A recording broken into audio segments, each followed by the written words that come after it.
encouraging affect.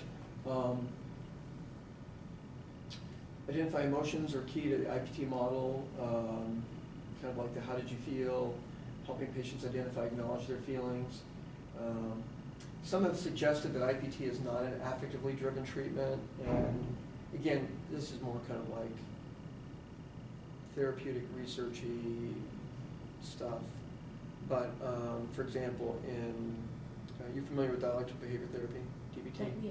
Yeah. So a lot of DBTers don't like IPT because they say that IPT is affectless, which is not the case. It's really an affectively driven treatment. That somehow or other we're not interested in affect. It's like, well, that's not true. It's really how do you use affect. It's really teaching people how do you use affect in relationships.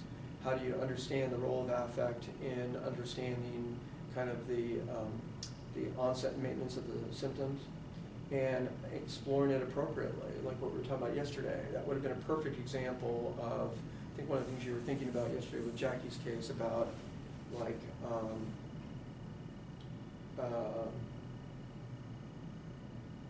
even though your aunt told you not to be upset when you went in to see your mom, you know, kind of like how did you feel as a 6-year-old with that happening?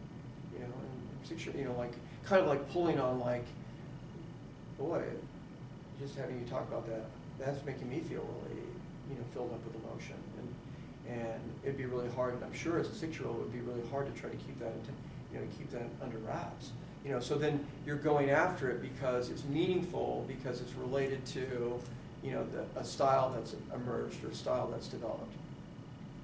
So, you know, the ability to acknowledge anger within the context of relationships, identifying emotional ambivalence, you know, validation and reassurance. Again, you know, feelings are facts, emotions are okay, you know, because I think that for some people, they feel like it's somehow or other that in terms of the spectrum, that emotions are equated to, you know, emotions are chaos, and therefore you can't do things logically or think things logically if you're thinking from an emotional perspective.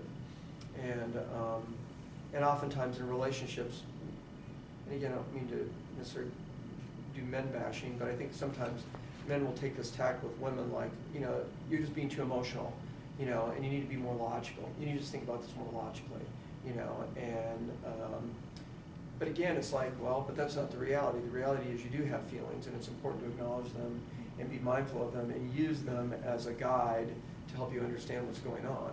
And for a lot of women who struggle with eating pathology, they're very emotional, you know, very sensitive, and I think that's what makes them, potentially women have struggled with bulimia nervosa.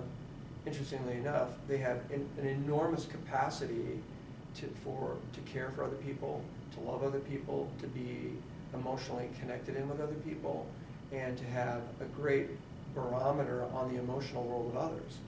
And if they can use it, in turn, and find a way to use that as a strength, they become very powerful. Then they'll become, it's like their ability to be, you know, friends and, you know, connect with other people. It's amazing, the potential for, you know, emotional connection. But unfortunately, the way in which they've managed their emotional lives, it's kind of gotten convoluted, and so then that's where the eating comes in, that's where the restriction comes in, et cetera, et cetera. But it's really, it's that level of validation, reassurance, and allowing, and basically saying your feelings are okay, it's important for you to feel that way. And yes, you are very sensitive. That's what makes you a really special person. Unfortunately, your level of interpersonal sensitivity has really been an Achilles heel, because this is what it's turned into for you. And one of the things we really want to get you thinking about is using that capacity for care, that capacity for emotional responsiveness in ways that are really productive for you, you know, and productive in relationships. So it's really taking it that way.